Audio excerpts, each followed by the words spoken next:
You've chosen a home, made the offer, and now comes the inspection. Now what? In today's video, I'm going to walk you through what a home inspection is and what to expect. But first, let's roll the intro.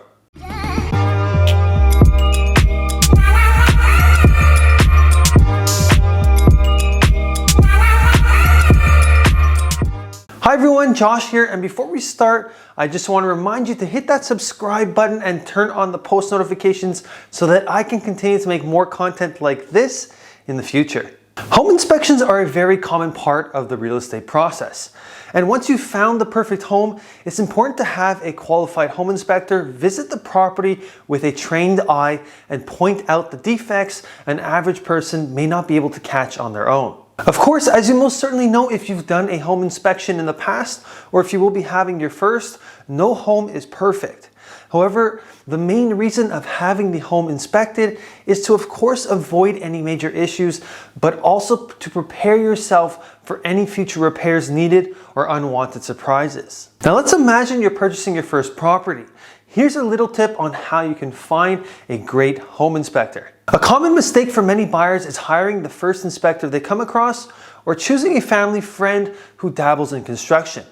I'm sure they may have your best interests at heart, however they may not be as experienced or have a trained eye for detail. To find a great home inspector, your real estate broker, your family, or your friends can be a great resource. Being a real estate broker myself, I always recommend to my buyers 3 trusted inspectors my clients have used in the past, and that I know have the right qualifications and attention to detail required to perform the job effectively. Once you have a list of inspectors, you'll want to reach out to them all and verify that they are certified inspectors with knowledge of the latest building codes, as well as get an understanding of how many years of experience they have.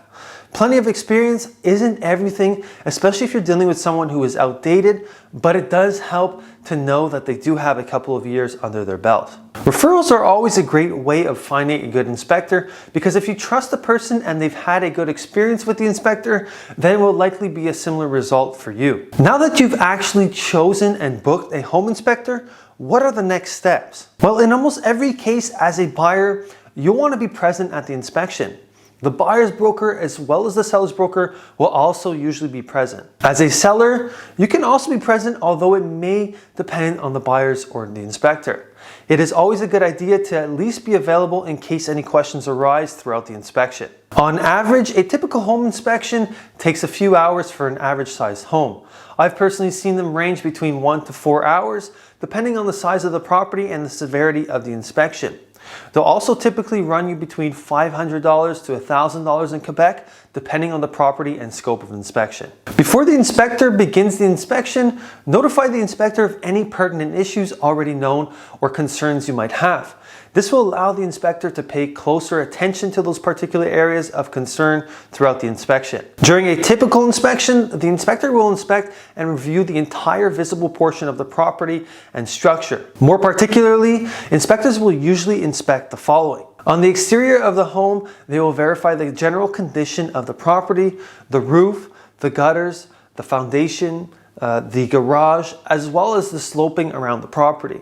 Once inside, they will inspect the basement, the electrical system and its components, HVAC, plumbing, windows, bathrooms, kitchen, ceilings, and not to forget the attic. During the inspection, you can usually follow around the inspector and they will explain what exactly they are looking at throughout the inspection. It is usually a very thorough inspection, and once complete, it will take about 2 to 4 days before receiving the final inspection report.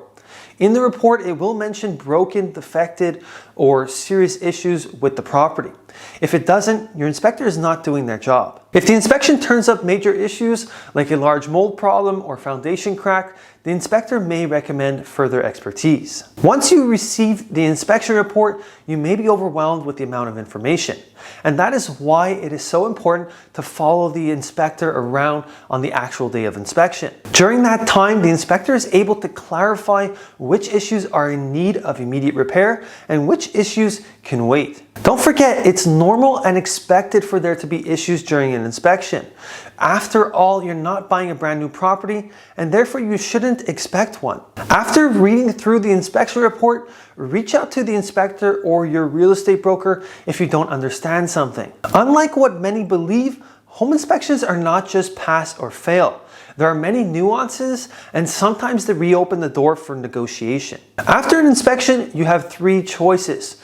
You can either accept the property as is, cancel your offer due to a major issue that was found, or you can reopen negotiations. You can always negotiate to lower the sales price accordingly to cover repair costs, or come to an agreement with the seller to make the necessary repairs prior to moving in.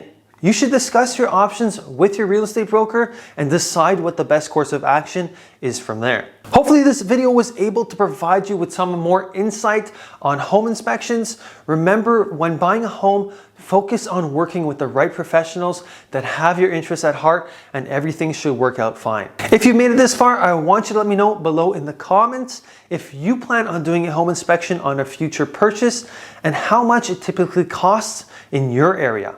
Drop a comment below and let me know. That does it for this week's video. Don't forget to like, comment, subscribe, and turn on the bell notifications for more content like this, and I'll catch you next time.